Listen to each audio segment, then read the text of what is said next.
población y además desde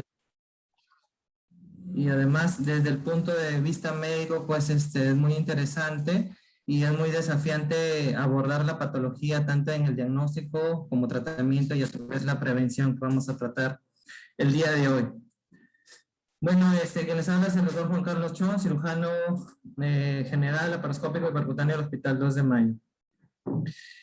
Podemos ver aquí la tasa estimada de incidencia y mortalidad. Esto lo he sacado del Global Cam del 2020. Aparentemente, pues la incidencia es de 11 en 100,000 personas y la mortalidad es de 7 en 100,000 personas. Justamente hace 2 años también hice una revisión justo de cáncer gástrico y me da con la sorpresa de que hemos bajado en cuanto a la incidencia y la mortalidad. Hace 2 años era del 16% y la mortalidad era del 12%, ¿no? Y como vemos aquí en este gráfico, pues el cáncer gástrico ocupa el 6º lugar, ¿no? A nivel mundial de los cánceres, ¿no? Tanto en incidencia y mortalidad. Ahora, esto es el número estimado de muertes en el 2020.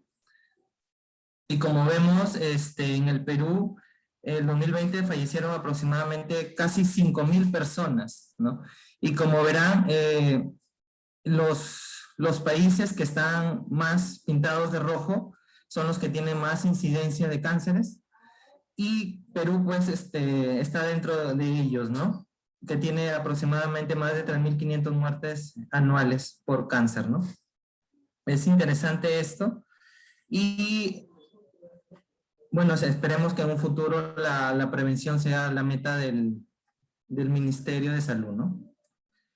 Entonces, en general, el cáncer gástrico, cuando uno habla de cáncer gástrico, nos estamos refiriendo al adenocarcinoma. ¿Por qué? Porque el adenocarcinoma abarca el 90% de los cánceres conocidos. Hay otro, el 10%, que también es infrecuente, pero está dentro ahí el sarcoma y algunos tipos de linfomas. Pero desde el punto de vista médico, lo que tiene mayor prevalencia y relevancia es el adenocarcinoma. Y esto, a su vez, lo podemos dividir en 2 tipos, ¿no? El tipo intestinal y el tipo difuso. El tipo intestinal es más común en hombres de mayor edad y más frecuente en áreas de alto riesgo. De aquí más adelante van a ver los sitios donde hay más riesgo de cáncer gástrico. Y también menciona que este cáncer es muy susceptible a los factores ambientales, ¿no?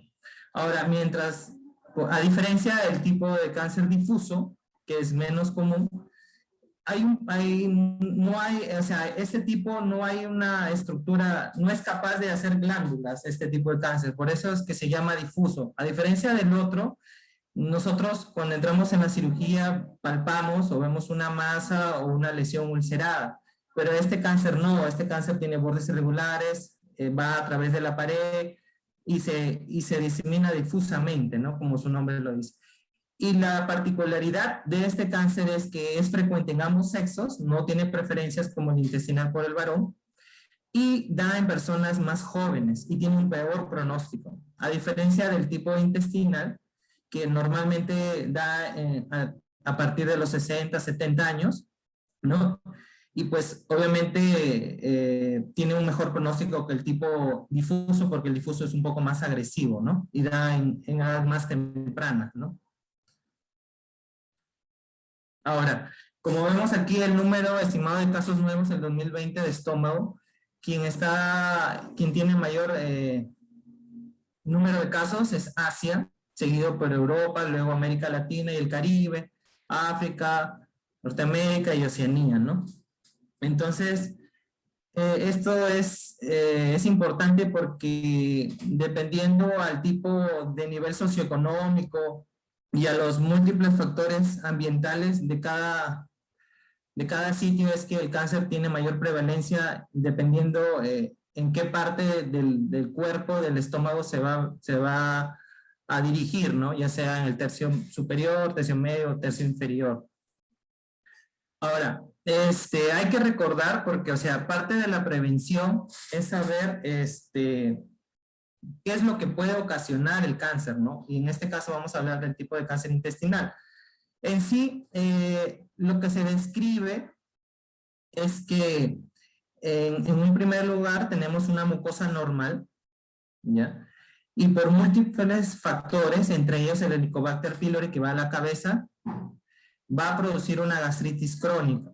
A su vez, esto con el transcurrir de los años va a virar a una gastritis atrófica y posteriormente pues hay una serie de expresiones de genes, de metilación de genes, de mutación de genes, y esto va a hacer que se produzca una metaplasia intestinal.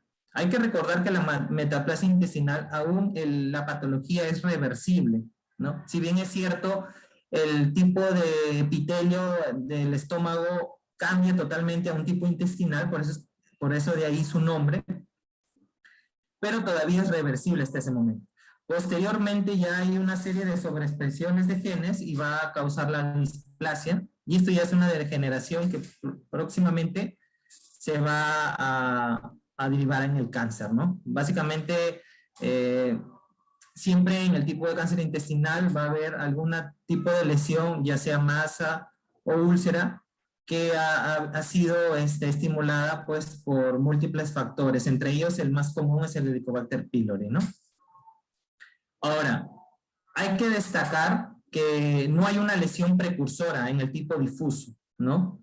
Entonces, el tipo difuso básicamente tiene un orden ya del tipo de vista del gen, ¿no?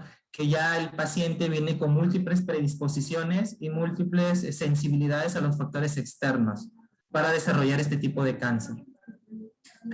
Ahora, dentro de la prevención, primero para hacer una prevención de que nos dé algún tipo de cáncer, tenemos que saber cuáles son los factores de riesgo. Y factores de riesgo hay varios, entre ellos tenemos el ambiental, como lo mencioné.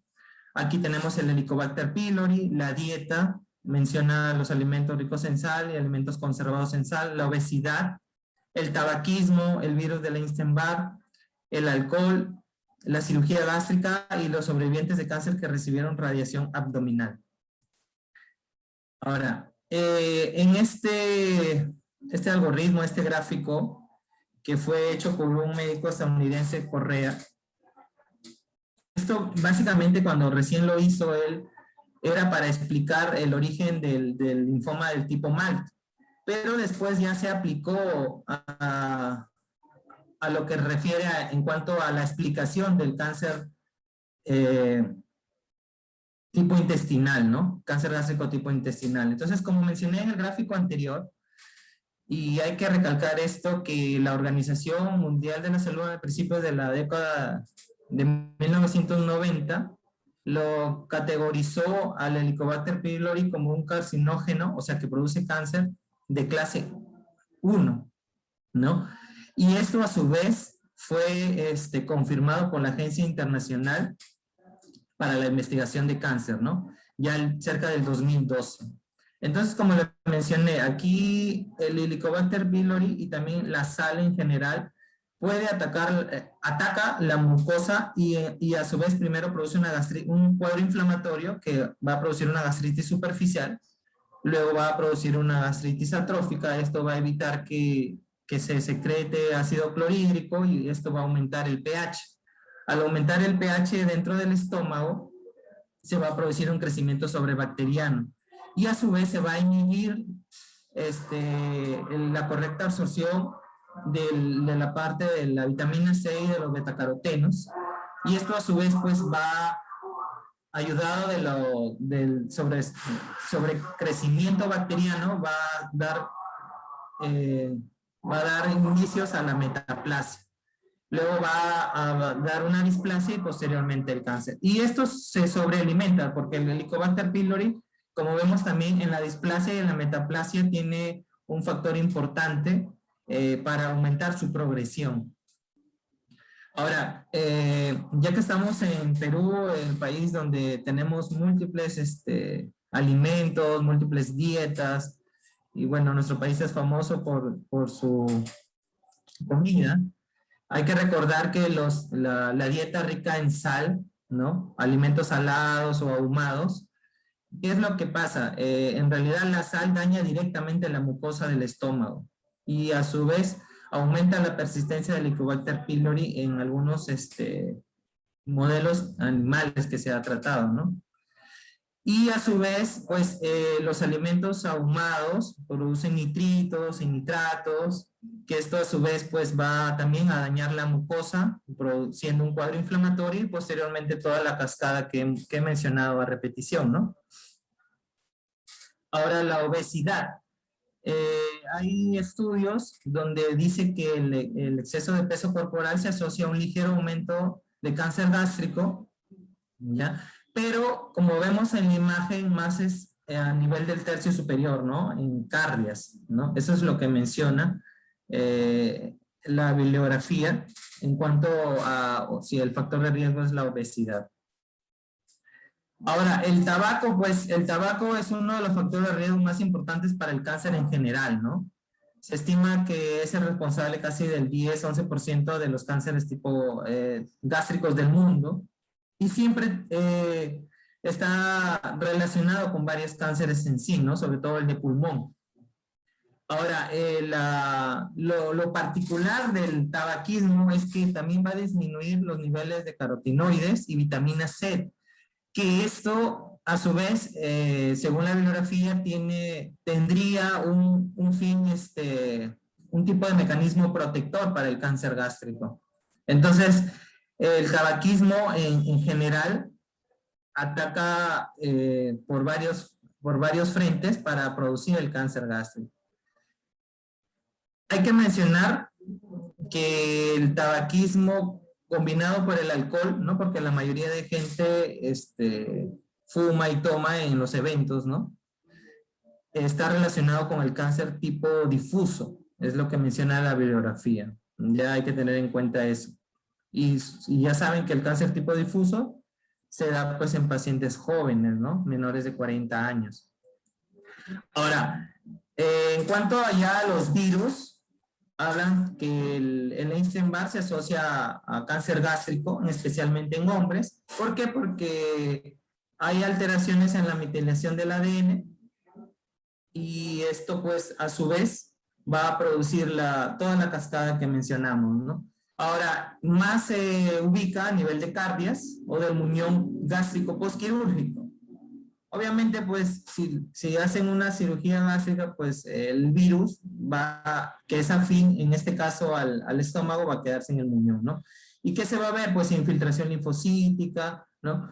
Pero lo bueno, entre comillas, es que este tipo de virus, pues, produce menos metástasis a los ganglios, ¿no? Por lo que, entre comillas, también cabe decirlo, es un buen pronóstico, un pronóstico favorable.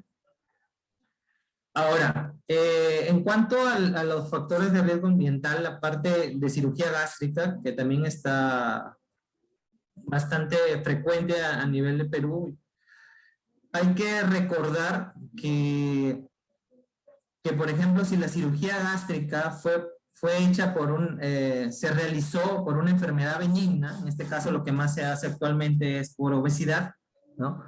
Hay una media de 30 años para que aparezca cáncer, ¿no?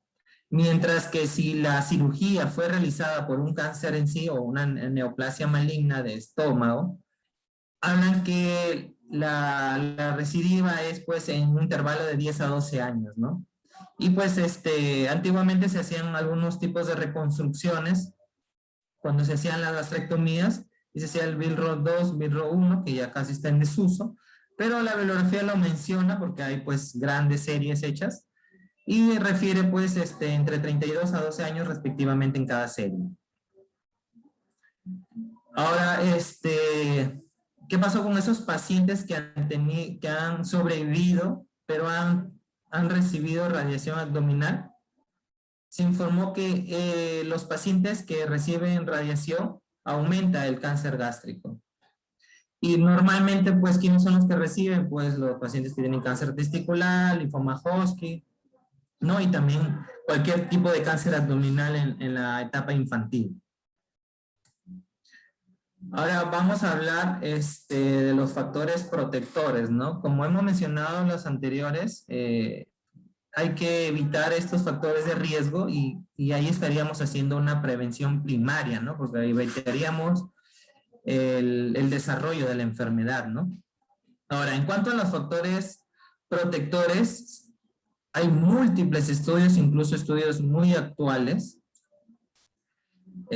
donde menciona, incluso uno de ellos es de 2020, donde menciona que las frutas y verduras, por su alto contenido de antioxidantes y ácido, vitamina C, ¿no? Y carotenoides y polifenoles, disminuye el riesgo hasta un 30-40%, ¿no? Entonces, si nosotros tenemos una dieta rica en frutas y verduras, nosotros nos aseguramos que tenemos un riesgo reducido entre el 40% para tener cáncer gástrico, ¿no? Y esto es pues muy ventajoso. También en lo que he podido revisar, menciona que las frutas y verduras deben ser de preferencia ingeridas en el desayuno o en ayunas y esperar unas 30-40 minutos antes de ingerir algún otro tipo de alimento, ¿no? Eso es lo que puedo destacar de los casos que he revisado, ¿no? Ahora, ¿qué pasa con la fibra? Eso también es un poco controversial porque en este estudio quien lo hizo fue una empresa también que se dedicaba a la venta de cereales, pero lo que encontró, ¿no? Que este tipo de fibra, ¿ya? Tenía un papel protector en el cáncer gástrico de tipo difuso, más no en el tipo intestinal. Y como hemos recordado, el tipo difuso es el cáncer más agresivo, es el cáncer con peor pronóstico. Así que pues a los que les gusta el cereal, buena hora, ¿no? Ahora vamos a hablar sobre los factores relacionados con el hospedador, ¿no? O sea, nosotros, o la persona o el paciente en sí, ¿no? Aquí menciona, hay un montón, ¿no? Pero los que tienen mayor peso es pues el tipo de grupo sanguíneo A, ¿ya? Que vamos a hablar posteriormente. Las mutaciones genéticas del, del gen de la caderina 1, que va a alterar la proteína E-caderin, ¿no? Familiares de primer grado con cáncer gástrico y también antecedentes de cáncer colorectal hereditario sin poliposis. Ahora, si bien es cierto, no hay una medida, o sea, actualmente no hay medidas preventivas para la gastrectomía profiláctica, pero se dice que los pacientes que tienen mutaciones en la proteína L-caderina debido a una alteración o mutación en el gen caderina 1, deberían hacerse una gastrectomía entre los 20 y 30 años, debido a que entre esas edades probablemente van a tener un cáncer tipo difuso, ¿no? Ahora, el grupo sanguíneo A, desde años y décadas, ¿no? Los individuos muestran exceso de cáncer gástrico hasta en un 20%. Y esto va de la mano que en comparación con los otros grupos, el grupo sanguíneo lamentablemente siempre está asociado pues a la anemia perniciosa, a varios tipos de cáncer y entre ellos el gástrico, ¿no? Entonces, ya de por sí los que son de grupo sanguíneo A, pues hay que tener bastante cuidado y hacer sus chequeos respectivos, ¿no? Que posteriormente los voy a comunicar. Ahora, en cuanto a los familiares de primer grado con cáncer gástrico, ¿no? Como les mencioné, la mayoría sí, los cánceres gástricos hereditarios propiamente dicho, son esporádicos, ¿no? Y ocurren aproximadamente en el 10% de los casos. O sea, en general, el 1 al 3% de la población mundial tiene un cáncer gástrico hereditario en sí.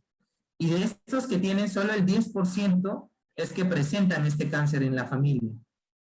Aún así, sabiendo eso y sabiendo la mortalidad y la incidencia de cáncer gástrico, pues es que estos pacientes que tienen estos familiares, pues tienen que pasar a un descarte, ¿no? A una prevención secundaria, por así decirlo. La cirugía generalmente, como les mencioné, se recomienda entre los 20 y 30 años y se debe tener en cuenta otros factores de edad, incluidas las consideraciones de fertilidad y fenotipo familiar, ¿no? Porque en sí, pues, tendríamos que ver cómo es el estilo de vida de estos pacientes, eh, qué parte de si tienen hijos, si van a, y qué fenotipo familiar tienen, porque hay 3 fenotipos, ¿no? Que eso pues sería discusión en otro tema, porque es larguísimo y es muy interesante, como para hablarlo dentro de la prevención. Pero, como le digo, hay que ver bien entre los 20 y 30 años si se podría optar por una gastrectomía a estos pacientes. Bueno, ahora pasamos al tema en sí, que es la prevención, ¿no? Entonces, ya conociendo todo lo que hemos explicado acerca del cáncer, pues la prevención primaria puede lograrse evitando los carcinógenos conocidos, cambios de estilo de vida, inhibiendo el desarrollo de cáncer mediante la prescripción también de algunos fármacos. O sea, el fin es erradicar el Helicobacter pylori, porque el Helicobacter pylori produce entre el 80 y 90% de las gastritis, y las cuales si los pacientes son susceptibles o tienen múltiples factores, ya sean ambientales o genéticos, pues este va a desencadenar a la larga un cáncer gástrico. Pero en su mayoría, si los pacientes no son susceptibles y no tienen los factores ambientales precisos, entonces el Helicobacter pylori les va a dar un desarrollo a una hemorragia digestiva, una úlcera péptica, que también pues amerita un tratamiento médico, ¿no? Ahora, es interesante, revisé en estos estudios del 2020, donde habla que los AINES, las estatinas y las metforminas parecen tener un factor protector sobre el cáncer gástrico. Mencionan que la aspirina, sobre todo, y los AINES, porque la aspirina es lo que más se usa en algunos pacientes ya de mayor edad, inhiben la proliferación celular e inducen a la apoptosis de varias líneas celulares del cáncer. Entonces, esto sería para los pacientes de la tercera edad o pacientes mayores de 60 años que continuamente se administran aspirina, pues de alguna manera están previniendo, ¿no? O en todo caso, eliminando las células cancerígenas, ¿no? Es según lo que dicen los estudios, ¿no? Y bueno, también se ha informado que las estatinas reducen el cáncer gástrico un 15 a 20%. Pero hay que tomar con pinzas estos estudios porque obviamente pues todo esto de la metformina, las estatinas, están dentro pues de la terapia de la obesidad, ¿no? O de la terapia del síndrome metabólico.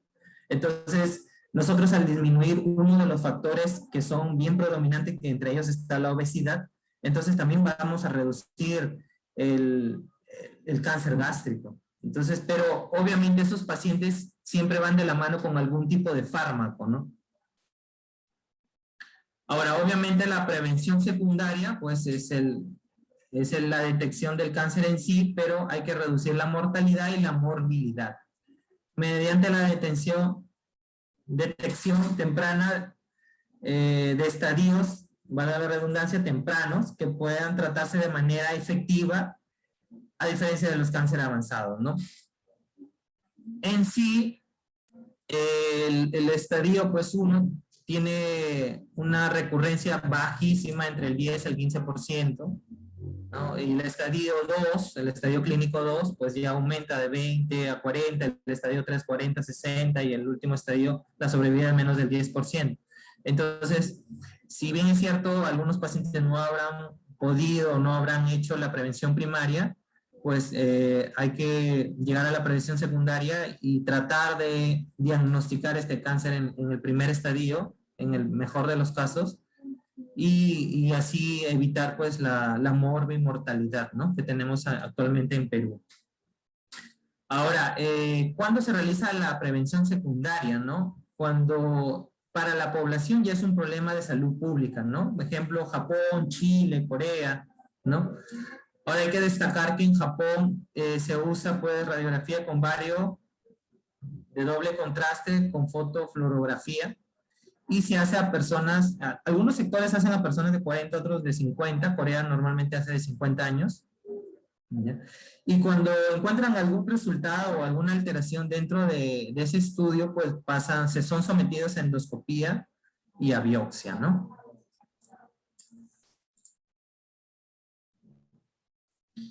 Ahora, algo que destacar, ¿no? Porque también hay que darnos cuenta de la magnitud de esta enfermedad. La mayoría de los cánceres son asintomáticos. Ahora, los que son sintomáticos, ya la enfermedad ya está muy avanzada o tiene una enfermedad a distancia. Y hay que ver que el tipo de síntomas va a depender del tamaño del tumor y de la localización del tumor en el estómago. Aparte, pues todo paciente con cáncer pues tiene un catabolismo muy aumentado, va a disminuir de peso, como les mencioné, dependiendo del tamaño y la localización va a ser el dolor, que normalmente es en epigastrio, ¿no? En la parte superior del abdomen. Y pues la disfagia es dependiendo si es en el tercio proximal del estómago, pues va a tener una disfagia. Y también si ya hay metástasis, pues obviamente si hay metástasis hepática va a tener ictericia, si hay metástasis peritoneal va a tener pues ascitis. Si hay que destacar esto acerca de la metástasis, lo más frecuente es que la metástasis sea a hígado o a pulmón y luego a peritoneo, ¿no? Y esto tiene que ver con el cáncer tipo intestinal.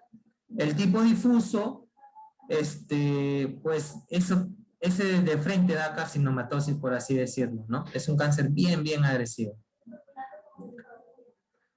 Aquí encontré unas tablitas del 2000, antigua, pero creo que sí va a servir para la explicación y dentro de todo lo que he revisado me parece bastante cómoda, sobre todo para los estudiantes o las personas interesadas. Entonces, cuando el cáncer es superficial o es un cáncer temprano, pues el 80% es asintomático, no tiene ningún síntoma. Otros tienen un dolor en epigastrio, un dolor difuso, un dolor que no pueden describir, ¿no? El paciente. Otros tienen náuseas, vómitos, otros no tienen hambre. Otros, a pesar de que el cáncer no tiene que ser tan grande, pero si está en el tercio superior puede tener, perdón, si está en el antro pínoro, puede tener una plenitud precoz o un llenado precoz. Y si el cáncer se ulcera, pues va a tener una hemorragia, ¿no? Los cánceres que normalmente pues tienen un crecimiento rápido y esto a su vez pues la vascularización a veces no va de la mano con el crecimiento celular, entonces hay una necrosis y se ulcera esa parte de la masa o tumor, ¿no? Ahora, ya cuando el cáncer es avanzado, pues ya vemos una pérdida de peso, un dolor en epigastrio, anemia, como les dije, la parte ulcerada sangra, ¿no? Anorexia, náuseas, vómito, disfagia. Hay que recordar que desde el punto de vista médico, para los que son estudiantes o ya médicos, pues vamos a ver en realidad, en general, un síndrome consultivo, ¿no? El paciente se va a consumir, por así decirlo. Y la parte que normalmente lo vemos, que el paciente viene con un cuadro obstructivo o una llenura precoz, ¿no? El paciente come poco y ya se llena o tiene vómitos frecuentes, dolor, vómitos, ¿no? Y la otra parte que el paciente viene con hemorragia, ya también estos son cánceres muy avanzados, muy grandes, que se ulceran rápidamente. Entonces, básicamente esos tres síndromes, síndrome consultivo, hemorragia digestiva alta, y también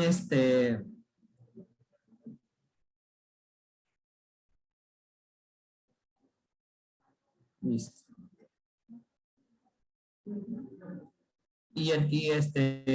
Sí, una obstrucción alta, ¿no? Bueno, el diagnóstico, miren, a pesar, ya estamos en el 2022, a pesar de los avances de la medicina, el 50% tiene una enfermedad que ya prácticamente solo la mitad de ellos se van a salvar. O sea, cuando nosotros hacemos el diagnóstico, la mitad de los pacientes, por así decirlo, ya tienen afectación de los ganglios o el 50% son potencialmente curativos. El resto, lamentablemente, va a fallecer. ¿Ya? Y pues, ¿cómo se hace el diagnóstico? Todo diagnóstico de cáncer se hace con una biopsia, ¿no? ¿Y cómo llevamos esa biopsia? Con una endoscopía alta que la realiza el gastroenterólogo, ¿no? Y como les mencioné, pues en otros sitios donde realmente el cáncer ya es un problema de salud pública, hacen estudios varitados, porque es más barato que una endoscopía, y según eso, pues, y según los antecedentes que tenga, que ya se va a realizar un screening, ¿no? Bueno, muchas gracias. Les dejo mi correo si desean alguna pregunta o algún tema o la exposición para pasarlo.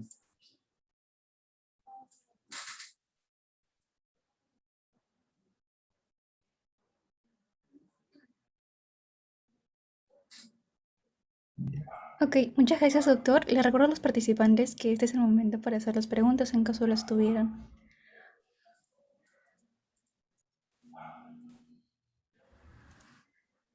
Bueno, daremos un tiempo de 2 minutitos para ver las preguntas. Me las hacen llegar tanto a mí como al doctor, no hay problema.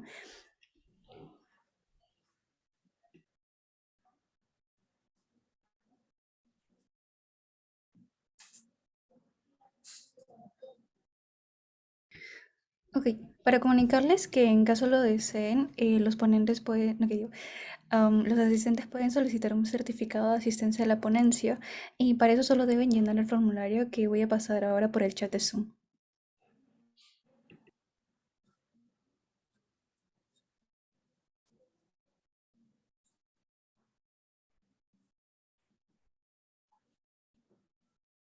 Lo que sí quería mencionar es que lo que mencioné al principio, la incidencia y mortalidad hace 2 años ha disminuido con referencia a la actual, ¿no? Hace 2 años era la incidencia 16, actualmente es 11, y la mortalidad era 12, actualmente es 7, y esto pues al parecer se ha debido aún así pues a las medidas preventivas, a las campañas de lavado de manos, de la correcta manipulación de alimentos, ¿no?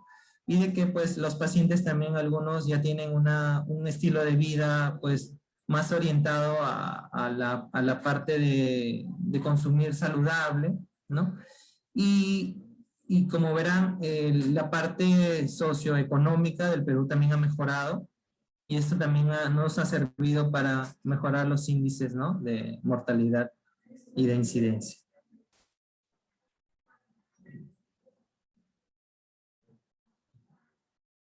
Ok, me llegó una pregunta por el chat.